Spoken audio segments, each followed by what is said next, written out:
Bonjour à tous. Alors maintenant, aujourd'hui, nous allons nous voir pour une classe de mathématiques. Nous allons apprendre à calculer un écart, d'accord? Par exemple, quand on va acheter des croissants, qu'on doit payer une certaine somme, on va dire 1,82 € par exemple, et qu'on n'a qu'une pièce de 2 euros, il faut que le marchand nous rende la monnaie. Donc il faut qu'il calcule l'écart entre le prix des croissants et la somme que je vais lui donner. D'accord? Donc c'est ça qu'on va faire aujourd'hui, maintenant, tous ensemble. Alors, comment est-ce qu'on calcule, comment est-ce qu'on calcule un écart? Il y a plusieurs façons de le faire. On peut utiliser la soustraction, mais il y a aussi ce qu'on appelle l'addition à trous. L'addition à trous, en réalité, c'est de savoir une des deux sommes et de savoir le résultat.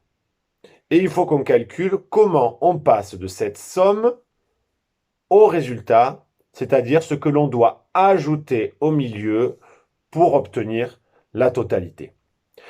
On va faire ça avec un exemple tout à l'heure, mais juste avant de commencer, je voudrais qu'on se rappelle tous ensemble que ce soit les additions, les soustractions.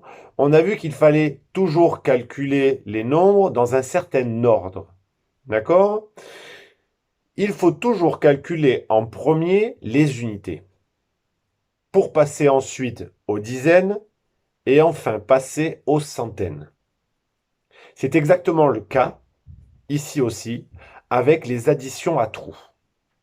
Donc, je vais vous montrer deux nombres et on va essayer de calculer la différence. D'accord?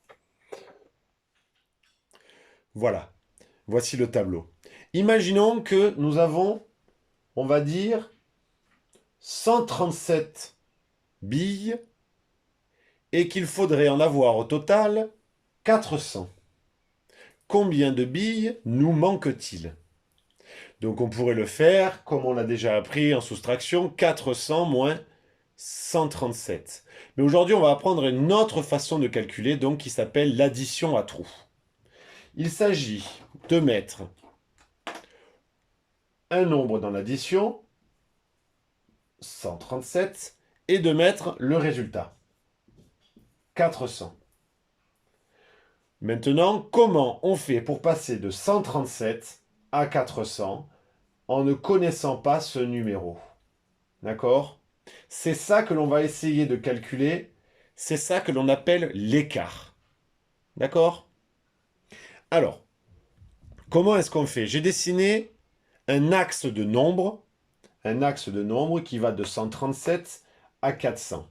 Hein, je vous conseille de le faire dans un premier temps, ça va vous faciliter le calcul. Eh bien, on va le faire de deux façons, de trois, pardon.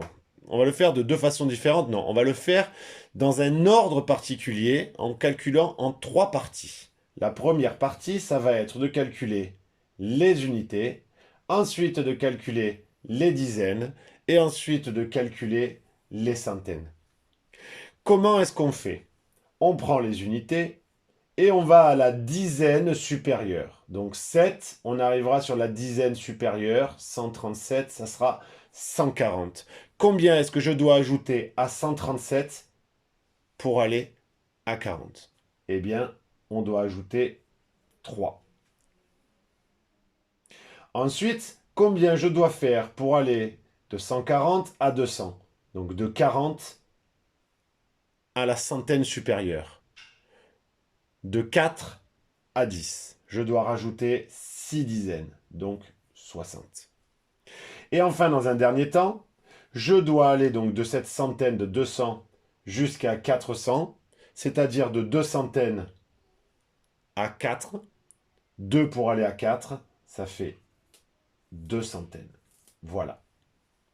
Une fois que je suis arrivé à faire ce calcul, il va falloir maintenant que je calcule la somme totale. Je dois ajouter les unités, les dizaines et les centaines. Ça me fait 3, 6 et 2. 263. Le résultat donc de l'addition à trous, normalement, si on a bien fait notre travail, devrait être de 263. Il suffirait de calculer maintenant avec une addition normale pour voir si on ne s'est pas trompé. Alors on va essayer ensemble. 7 et 3, 10. Très bien. Je retiens 1. Ça fait 1, 3, 4. Et 6, 10. Très bien. Je retiens 1. Ça fait 1, 2, plus 2, 4. On avait fait le bon calcul. Voilà. Donc j'espère que cette petite vidéo vous aura permis de comprendre comment calculer un écart et comment utiliser l'addition à trous pour justement le calculer. On se revoit bientôt.